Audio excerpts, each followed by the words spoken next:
अस्सलाम वालेकुम, आप देख रहे हैं इनसाइड पाकिस्तान। मैं हूं मोहम्मद ज़फ़ीर। पीटीआई का इलेक्शन कराओ मुल्क बचाओ मुहिम शुरू करने का फैसला। मुल्क की सियासत में डबल गेम का शोर है। इमरान खान के इल्ज़ामात, इत्तेहादियों की तरदीद। जनरल रिटायर बाजवा को एक्सटेंशन देकर गलती की, उन्होंने डबल गेम खेली, इमरान खान का दावा। और चौधरी परवेज़ इलाही कहते हैं इमरान खान का इल्ज़ाम उन्होंने मुस्तरद किया। वो कहते हैं कि साबिक चीफ ने कोई डबल गेम नहीं खेली। ये चूँकि पिछले 2 दिन से बड़े चर्चे हैं इसके। खान साहब ने एक इंटरव्यू में ये बात कही, उसके बाद आज परवेज़ इलाही साहब ने इंटरव्यू दिया तो उन्होंने इस चीज़ को रद्द कर दिया। साथ ही साथ इस वक्त चूँकि सबसे बड़ा इशू जो है वो क्या पंजाब और केपी असम्बलियाँ तहलील होंगी, तो इस हवाले से भी चौधरी परवेज़ इलाही ये समझते हैं कि फौरी तौर पे इलेक्शंस मुमकिन नहीं है और इलेक्शन जो है वो डिले हो सकते हैं। इस पर कन्विंस किया गया है पाकिस्तान तहरीक इंसाफ के चेयरमैन इमरान खान साहब को। और हुकूमत भी ये कह रही है, कोशिश कर रही है पसे पर्दा कि किसी तरह जो है वो असम्बलियाँ तहलील ना हों। इससे पहले जो पीडीएम इत्तेहाद है वो मुतालबा करता था पाकिस्तान तहरीक इंसाफ से कि ये असम्बलियाँ छोड़ दें, अगर ये इतना ही इनको इस चीज़ का एहसास है। तो अब जब उन्होंने फैसला किया तो हुकूमत जो है वो चाह रही है कि मामला जो आगे बढ़े। बुनियादी तौर पे टेक्निकली अगर हम देखें तो ये ज़रा फौरी तौर पे इलेक्शन मुमकिन भी नहीं है, टाइम लग सकता है। और अब 4-6 महीने का जो गैप आ रहा है उसके ऊपर बहुत ज़्यादा बातें हो रही हैं। और क्या पस पर्दा जो मुज़ाकरात चल रहे हैं उनकी वजह से कुछ ये जो डेडलॉक है ये ख़त्म हो सकेगा, इस पर भी बात करेंगे। और साथ ही साथ आज चूँकि पाकिस्तान पीपल्स पार्टी की तरफ से आसिफ अली जरदारी साहब और चौधरी शुजात हुसैन साहब के दरमियान मुलाकात भी हुई है, इसको भी बड़ा ज़बरदस्त कह रहे हैं कि कोई बड़ा ब्रेक थ्रू मिल सकता है पंजाब में ख़ास तौर पे। और दूसरी तरफ फजल रहमान साहब कह रहे हैं कि असम्बलियाँ अगर तहलील की गई तो ये इमरान खान साहब जो है वो अपनी कारकर्दगी को छुपाने के लिए ऐसा करेंगे।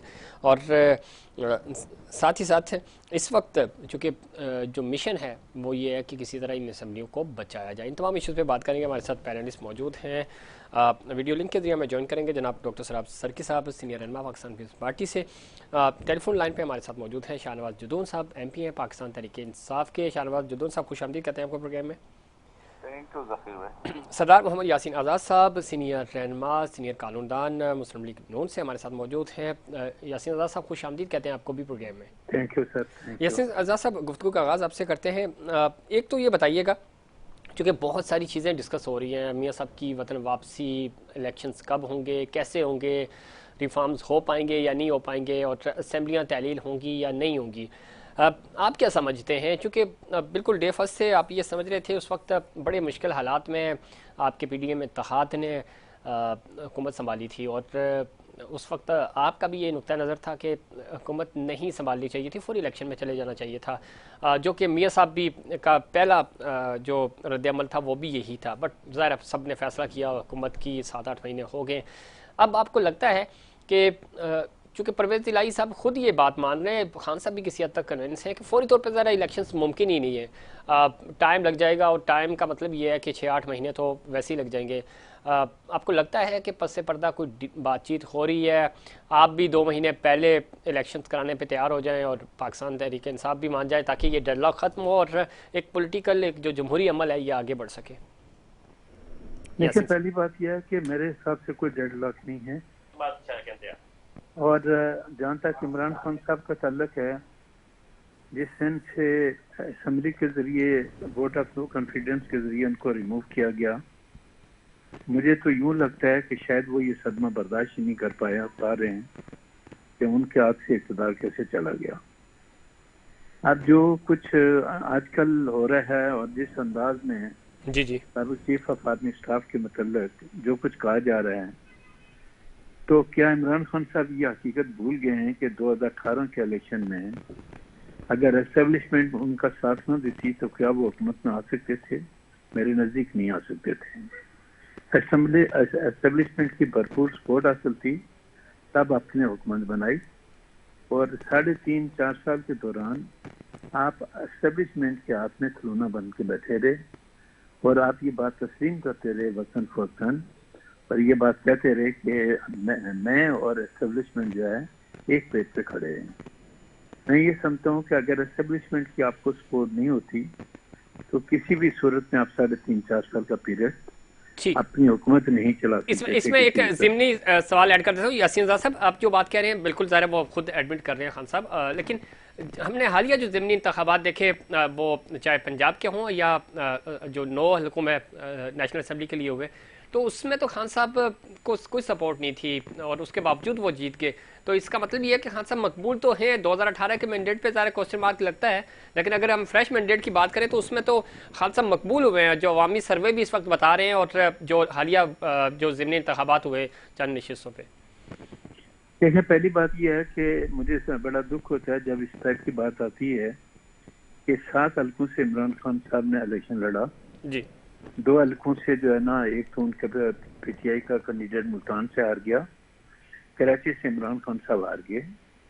लेकिन पंजाब का वोट का जो रेशियो है, अगर आप देखें, इमरान खान साहब के और पंजाब से जो इलेक्शन हुए उनके दरमियान वोट का जो डिफरेंस था 4000, 5000, 6000 इसके अंदर था। इसका मतलब ये हो गया कि अगर इमरान खान साहब अपनी जात के अलावा अपने पार्टी के कैंडिडेट को नॉमिनेट करते, क्योंकि 7 सीटें पर इलेक्शन लड़ने का कोई जवाब बनता नहीं था, और आप 7 में से एक ही सीट रखते हैं, तो 6 की 7 की 7 सीटें नहीं रख सकते। ठीक। अगर आपने पार्टी के लोगों पे एतमाद नहीं किया, आपने किसी को टिकट नहीं दिया, हर जगह से आप खुद लड़े, तो मेरा अपना मौक़िफ़ ये है कि आज भी अगर इमरान खान साहब उन जगहों को छोड़कर दोबारा इलेक्शन कर लड़ते हैं और पार्टी के कैंडिडेट को नॉमिनेट करते हैं हर हल्के में, तो जो रिजल्ट इमरान खान की हद तक आया वो जरूरी नहीं कि उस हद तक भी आए। ठीक, उस हद में तो सूरत बिल्कुल मुख्तलिफ। ठीक है, लेकिन यासीन साहब इसमें एक चीज और भी है ना कि एक तरफ 13 जमातों का इत्तेहाद था जो कि 2018 में बिल्कुल आप अपने अपने निशान पे लड़ रहे थे, लेकिन आने वाला इलेक्शंस, क्या आप समझते हैं कि 2023 के इलेक्शंस जब भी होते हैं तो उसमें भी आप अपने अपने निशान से ही जाएंगे? ज़ाहिर है इत्तेहाद तो आपका हुकूमती इत्तेहाद है ना, इसमें हरगिज़ ये मतलब तो नहीं है कि आप तमाम जो है वो पीडीएम के प्लेटफॉर्म से नुमाइंदे खड़े करेंगे। देखिए, पहली बात यह है कि कोई भी पाकिस्तान की तारीख जो है ना जी, वो ये क्लियर कट बताती है कि जब भी इस मुल्क में इंतखाबात हुए हैं जी जी, हर पार्टी ने अपने निशान पे इलेक्शन लड़ा। ठीक है। और आइंदा भी इलेक्शन जब जो 23 अक्टूबर के बाद ड्यू हैं, वो भी मेरे नज़दीक हर पार्टी अपनी पर निशान पे इलेक्शन लड़ेगी। ठीक हो गया। मेरा मेरा ज़ाती मौक़िफ़ आज भी ये है कि पंजाब के अंदर पाकिस्तान मुस्लिम लीग नून का जो वोट बैंक है वो इंटैक्ट है। इमरान खान साहब का प्रॉब्लम ये है। यासीन साहब बिल्कुल ठीक आप कह रहे हैं, चूंकि अब मैं बाकी पैनल्स की तरफ भी जाऊंगा। आप जो बात कर रहे हैं कि पंजाब में मुस्लिम लीग नून का वोट बिल्कुल है, हमने भी ऑब्जर्व किया, लेकिन अगर मियां नवाज शरीफ साहब वतन वापस नहीं आते, जो कि आपने देखा था जब वो गिरफ्तारी के लिए आए थे तो उस वक्त भी वो क्राउड उस तरह उनको वेलकम करने नहीं गया था, अच्छी तादाद थी, लेकिन जो एक मोमेंटम बनना चाहिए था उस तरह का नहीं बना। अगर मियां साहब वापस नहीं आते तो आपको लगता है कि मुस्लिम लीग नून जो है वो रिकवर कर पाएगी पंजाब में? देखें, आपकी बात को मैं गया हुआ था इंग्लैंड में, 30 तारीख को वापस आया। जी जी, राइट सर। वो कि 1 to 1 से मेरी मुलाकात नहीं हुई, वो उससे पहले यूरोप के दौरे पे निकल गए थे। जो मेरे और उनके दरमियान मैसेजेस हुए, ठीक, या जो रिप्लाई उन्होंने दिया, उन्होंने ये कहा कि मेरी आपकी मुलाकात नहीं हो सकी, ये एक अलग बात है, लेकिन इंशाल्लाह बहुत जल्द आपकी और मेरी मुलाकात पाकिस्तान में हो सकती है। राइट, ठीक। तो आप यासीन साहब आप ये बता रहे हैं जो आपकी कन्वर्सेशन हुई उनके साथ कि वो बहुत जल्द पाकिस्तान में होंगे मियां नवाज शरीफ साहब? मेरा अपना अंदाजा ये है कि उनका पहला जुमला यही था कि बहुत जल्द पापा मेरी और आपकी मुलाकात पाकिस्तान में होगी, और ना हो सकी तो फिर इंग्लैंड में होगी। मेरा दरमियाना रास्ते का उन्होंने स्टेटमेंट दिया। राइट, इससे ये साफ जाहिर होता है कि वो किसी वक्त भी पाकिस्तान आएंगे, क्योंकि आपको पता है कि फैसल वाडा जिसको तायद नाल करार दिया गया था, उसका केस बड़ा संगीन था। ठीक, ऑनरेबल सुप्रीम कोर्ट ने एक रास्ता निकाला और उसकी लाइफ डिस्क्वालिफिकेशन को आपने खत्म किया टिल नेक्स्ट इलेक्शन।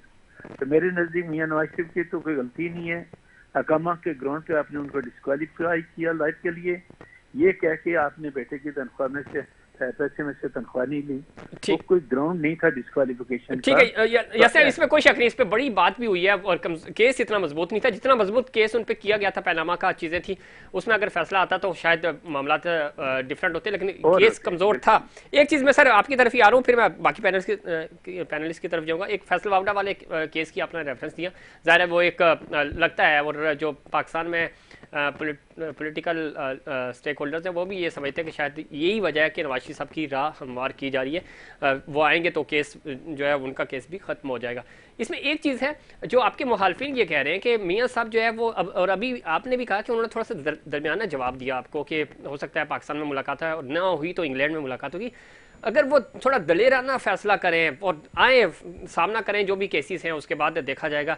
तो लोग ज़ाहिर, उन्होंने जब आपको याद है जब आप पार्टी में शामिल हुए थे तो उस वक्त वोट को इज्जत दो का नारा बड़ा ज़बरदस्त चलाया था उन्होंने, और लोगों ने उनका साथ दिया था, मोमेंटम था, जलसे थे। जिस तरह आज खान साहब पॉपुलर लीडर हैं, तो क्या वजह है कि मियाँ नवाज शरीफ साहब जो है वो बैकफुट पे हैं, वो फ्रंट फुट पे आके नहीं खेल रहे? देखिए, पहली बात यह है कि मियाँ नवाज शरीफ साहब पाकिस्तान में नहीं है, पाकिस्तान से बाहर रह के तो वो जो भी मामलात हैं उनको चला रहे हैं। आप जो सूरत है जिसकी निशानदेही आप कर रहे हैं उसके मुतालिक मेरा सिर्फ ये कहना है कि वो वक्त बहुत जल्द आएगा कि आप ये देखेंगे कि मियाँ नवाज शरीफ साहब वापस पाकिस्तान में होंगे और इलेक्शन से बहुत पहले पाकिस्तान में होंगे। अब ये चीज कहना कि जी वो क्यों नहीं आ रहे, क्या नया है। आपने जिन केसों का हवाला दिया, केस के हवाले से सर मैं इतना कहता हूँ कि शायद नैब के कोर्ट का जो केस था उसमें उनको सजा है, जिसकी अपील रिव्यू अभी भी सुप्रीम कोर्ट में पेंडिंग है और अपील भी पेंडिंग है। मोहतरमा मरियम नवाज को और उनके हस्बैंड को इस्लामाबाद हाई कोर्ट ने बरी कर दिया, और उस जजमेंट को अगर आप पढ़ेंगे तो उसमें ऑनरेबल इस्लामाबाद हाई कोर्ट ने जो जजमेंट दिया डिटेल में, आप उसको पढ़ के देखें, जिससे वो साबित होता है कि बिल्कुल क्लियर कट कहा। ठीक है, इस पे मैं आऊंगा सर। आज खाकान अब्बासी साहब ने भी, शायद खाकान अब्बासी साबिक वज़ीर-ए-आज़म, उन्होंने भी कहा कि नैब को बिल्कुल खत्म ही कर देना चाहिए। इस पे भी मैं वापस आपकी तरफ आऊंगा। डॉक्टर सुराब सरकी साहब हमें ज्वाइन कर चुके हैं, खुशामदीद कहते हैं आपको भी प्रोग्राम में। डॉक्टर साहब आपकी तरफ आऊंगा। शाहनवाज जदून साहब, यासीन आज़ाद साहब की गुफ्तगू आप सुन रहे थे। एक तो ये उन्होंने कहा कि खान साहब जो है वो चूँकि अपने निशान पे लड़े, खुद उन्होंने तमाम जगहों पे इलेक्शन लड़ा, ज़ाहिर है जनरल इलेक्शंस में सूरत मुख्तलिफ होगी और अगर उनके कोई कैंडिडेट होते तो सूरत मुख्तलिफ होती। दूसरा ये कि एक तरफ आप असम्बलियाँ तहलील करने की बात कर रहे हैं, दूसरी तरफ परवेज़ इलाही साहब ये कह रहे हैं कि नहीं अभी फौरी तौर पे असम्बलियों से नहीं निकलना चाहिए। तो क्या कोई डिसाइड हुआ, असम्बलियाँ तहलील होंगी या आप वेट कर रहे हैं इलेक्शंस का कि आप वक्त पे इलेक्शन हों, एक आध महीना ऊपर नीचे हो जाए, कोई फ़र्क नहीं पड़ेगा? शाहनवाज साहब।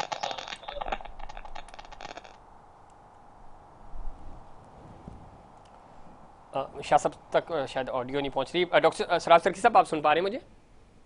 जी मैं सुन पा रहा हूँ। डॉक्टर साहब खुशामदीद कहते हैं आपको प्रोग्राम में। और दूसरा साथ ही साथ बताइएगा, चूँकि आज चौधरी शुजात साहब से आसिफ अली जरदारी साहब की मुलाकात भी हुई, गेम चेंज की बात हो रही है, तहरीक अदम-ए-एतमाद लाने की बात हो रही थी पंजाब में, लेकिन मामला शायद ठंडे पड़ते हुए नज़र आ रहे हैं। इस पोजीशन में नहीं है हुकूमती इत्तेहाद के तहरीक अदम-ए-एतमाद लाई जाए। क्या लगता है, यासीन साहब से भी बात हो रही थी, दरमियानी रास्ता आपको क्या लगता है कि अब वक्त पे ही इलेक्शंस होंगे, एक आध महीना जिस तरह पाकिस्तान तहरीक इंसाफ कोशिश कर रही है, आप लोगों की मुलाकातें भी पसे पर्दा हो रही हैं, तो कोई दरमियानी रास्ता निकल आएगा और ताकि रिफॉर्म्स हो सकें, आगे बढ़ सके, मुल्क आगे चल सके? असल में जी आवाज आ रही है भाई? जी सुन रहा हूँ। हाँ, असल में इलेक्शंस होंगे मेरे ख्याल में अपने टाइम के ऊपर। ठीक, ये जो ख्वाहिश है पीटीआई की, इमरान खान साहब की, मेरे ख्याल में ये तो एक ही सूरत में हो सकती है जी कि ये हमारी जो हुकूमत है वो मान जाए और फिर इलेक्शन हो। अदरवाइज मुझे तो ये इलेक्शन होते हुए नजर नहीं आते। जब ये कहते हैं कि है ही कुल 27 किलोमीटर पर इनकी हुकूमत और ज्यादा हमारी हुकूमत है पंजाब के अंदर, खैबर पख्तूनख्वा के अंदर, जबकि इनकी हुकूमत है तो 27 किलोमीटर की हुकूमत के लिए ये क्यों परेशान है। ये इनकी जो पोजीशन है वो इस वक्त मेरे ख्याल में जो सूरत हाल है, ये जिस तरह का इन्होंने बयानिया लिया हुआ या जो सियासत कर रहे हैं, तो ये मुल्क के लिए भी अच्छी नहीं है।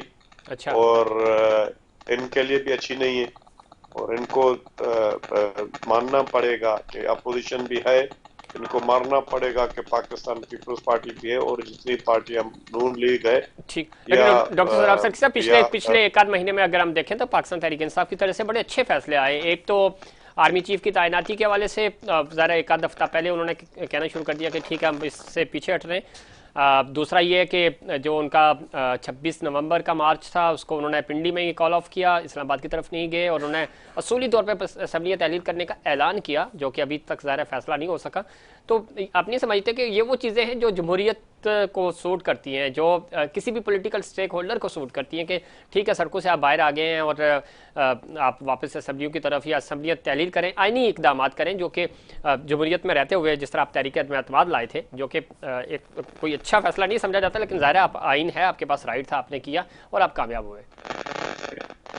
जफरीन भाई ये तो तब हो सकता है कि जब उनके पास कोई जिस तरह ये कह रहे पंजाब के अंदर खैबर पख्तूनख्वा के अंदर इनका ही चीफ मिनिस्टर ये मियां मोहम्मद नवाज शरीफ या पीपल्स पार्टी तो असेंबलियां तहलील नहीं कर सकती, पंजाब असेंबली या खैबर पख्तूनख्वा, सही, हाँ सिंध असेंबली कर सकती।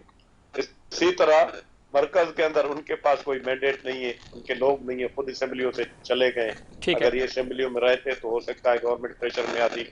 अब ये सारा इख्तियार जाहिर है मियां मोहम्मद शहबाज शरीफ का है, वो अगर चाहेंगे तो असेंबलियां को तहलील करेंगे, जिस तरह परवेज इलाही का है पंजाब के अंदर और इनके चीफ मिनिस्टर खैबर पख्तूनख्वा के अंदर। तो ये तो आप डॉक्टर साहब आप पर्सनली किस हक में हैं कि केपी और पंजाब असेंबली जो है तहलील हो? मेरे ख्याल में ये जमहूरियत के लिए अच्छा नहीं है, अपना टेन्योर पूरा करें चले और उसके बाद सब जितनी भी पार्टियां वो इलेक्शन। ठीक हो गया सर, लेकिन ये भी जमहूरियत के लिए अच्छा नहीं था, प्राइम मिनिस्टर को भी तो मुद्दत पूरी करने देते, वो भी जमहूरियत का हुस्न है, लेकिन अच्छा ये होता कि उनको कंटिन्यू करने देते डॉक्टर साहब। नहीं वो अगर ये इस तरह अगर ये करना चाहते हैं, अदम एतमाद लेकर आना चाहते हैं तो बहुत अच्छी बात है, वो कोई गैर आईनी काम नहीं हुआ। ठीक, ये एक गैर आईनी तरीके से जबरदस्ती प्रेशर करके आप हुकूमत हटाना चाहते हैं। चले मैं पूछ लेता हूँ, ठीक इससे कनेक्ट नहीं कर सकते। चले ठीक है। शाहनवाज जदौन साहब आवाज़ आ रही है आपको? जी शाहनवाज साहब, चूंकि बीच में आप सुन नहीं पाए, एक तो यासीन आज़ाद साहब जो बात कर रहे थे कि आपको जो वोट मिले हैं वो इमरान खान साहब पे मिले हैं। दूसरा ये कि तहरीक एतमाद के बाद ज़ाहिर आपकी हुकूमत चली गई, अब आपने असम्बलियाँ तहलील करने की बात कर रहे हैं और असम्बलियाँ भी डॉक्टर सराज सर के साहब कह रहे हैं कि ज़ाहिर ये कोई अच्छी बात नहीं होगी, ना ही की जाए, और लगता भी नहीं है। जिस तरह केपी में अभी मशावरत चल रही है, पंजाब परवेज़ इलाही साहब ये चाह रहे हैं कि इसको थोड़ा सा प्रोलॉन्ग किया जाए और ज़ाहिर जितना हम मैक्सिमम पंजाब में चीज़ें मैनेज कर सकें, ज़ाहिर हुकूमत है, अगर आप बाहर आ जाते तो हुकूमत ख़त्म हो जाएगी, लोगों को इंटरटेन भी नहीं कर पाएंगे। तो क्या फाइनली डिसाइड हुआ कि आप जाएंगे असम्बलियाँ तहलील करने की तरफ, या इसको जो भी आपकी आईनी मुद्दत बाकी है वो पूरी करेंगे? जफीर भाई, सबसे पहले तो मैं यासीन आज़ाद साहब सीनियर है, हमारे भाई हैं जी, इनके अभी इनकी गुफ्तगू में सुन रहा था स्टार्टिंग में, क्योंकि फिर जाहिर है मेरा तो लाइन ड्रॉप हो गया था। देखिए यासीन आज़ाद साहब कह रहे हैं कि 2018 में भी हमारे मैंडेट पर डाका डाला गया, हमारे तकरीबन कोई 25 सीट ऐसे थी कि हमारे जीते हुए सीट हमसे लेके मुस्लिम लीग नून और पीपल्स पार्टी को दिए गई। देखिए बात यह है कि डेरा गाजी खान में सरदार जुल्फिकार कोसा साहब 250 वोटों से उनको हरवाया गया। अगर हमारे साथ एस्टेब्लिशमेंट थी और वो हमें सपोर्ट करते तो क्या 250 वोटों से हरवाने वालों को जितवा नहीं सकते? मर्दान के अंदर आतिफ खान हमारे नेशनल असेंबली का जो कैंडिडेट था, 35 वोटों से उनको हरवाया गया। मेरा अपना हल्का जफीर भाई क्यामानी, जहां एमएनए तहरीक इंसाफ के एमएनए को ऐलान के हमारे पास सब कुछ पड़ा हुआ था, 2500 की लीड से जीत रहे थे और 700 वोटों से हरवा दिया गया। ठीक है। तो 2018 में हमारे मैंडेट को एक सोची समझी प्लानिंग के तहत तहरीक इंसाफ को हरवाया गया और उसका रिजल्ट अभी सामने आ गया। सामने कैसे आ गया कि अभी इसमें शाहनवाज जदौन साहब जब आप जीत गए तब तो आपने कोई बात नहीं की थी उस वक्त? देखिए हमने उस वक्त भी कहा था, और उस वक्त पिछले 2 महीने से खान साहब कहना शुरू हुए। जब एक मिनट जफीर भाई, आप चेक करें कि उस वक्त सबसे ज्यादा पिटीशन उसमें इलेक्शन कमीशन में हमने डाले, हालांकि हमारी हुकूमत बन गई थी, लेकिन हमने डाले कि भाई हमारे आपने इसलिए डाले ना जो हारी हुई सीटें वो मिल जाएं, लेकिन उस वक्त आप धांधली नहीं, ये सरदार यासीन आजाद साहब कह रहे हैं ना कि हमें एस्टेब्लिशमेंट ने दी। देख, एस्टेब्लिशमेंट ने तो हमारे साथ गेम कर लिया था, हमारे 20-25 सीटें, क्योंकि उनको पता था कि अगर अच्छा चूंकि मुझे ब्रेक पे भी जाना, उस पर मैं आऊंगा, लेकिन आप ये बता दें कि अब पंजाब और केपी में क्या करने जा रहे हैं? हुकूमत रखेंगे या तहलील होगी? खान साहब डिवीजन वाइज एमपीएस से मिल रहे हैं। परसों हम भी गए थे, हमने भी सिंध असेंबली की जो एमपीएस है हमने अपने रिजिग्नेशन खान साहब के पास जमा कर दी, और जब जरूरत खान साहब को होगी इंशाल्लाह यहाँ हमारे पार्लियामानी लीडर वो जमा कर देंगे। और इसी तरह पंजाब में और केपी में, क्योंकि परवेज इलाही साहब ने तो लिख के दे दिया खान साहब को, लेकिन फिर भी खान साहब अपने डिविजनल वाइज अपने एमपीएस से मिल रहे हैं और उनके साथ मशावरत कर रहे हैं। तो इंशाल्लाह हमने टाइम दिया हुआ है।